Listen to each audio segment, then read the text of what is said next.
Kirola askotan gutxietsi egiten da, baina nik uste zalantzarik gabe kulturaren barruan kokatu behar den beste agerraldi bat dela, ez? Eta merezi duela behar duen altuera izatea. Eta horre gainera laguntzen duelako hiriak dituen gaitasunak mundura erakusten, ez? Hemen kirol ekintza bat antolatzen denean, aukera daukagu adierazteko munduari zer geran, nodakoak geran, noda egiten ditugun gauzak, ondo egiten ditugula, ez? Eta gure bisita tarjeta da neurri handi batean. Alde hortatikan guk uste dugu ezin dela gutxietsi horrek duen garrantzia.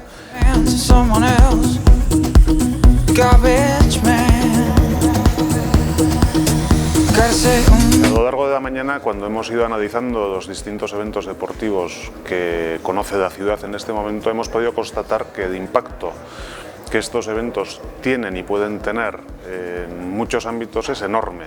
Desde el punto de vista de lo que es la generación de imagen de marca de la propia ciudad, son una tarjeta de visita incomparable. Hay mucha gente que nos visita y nos juzga en función de la experiencia que han vivido en esta ciudad, y eso nos debe hacer tomar en consideración la organización de todos estos eventos con la suficiente importancia, porque nos jugamos mucho desde el punto de vista de lo que esto supone a nivel internacional, y luego también lo que es la vertiente de propia actividad económica que se genera en esta ciudad en torno a todos estos eventos, ¿no? Las cifras yo creo que son elocuentes y nos hace ver clarísimamente que es una apuesta que hay que realizar y por la que hay que pelear, ¿no? Y en el futuro, desde luego, a poder ser ampliar.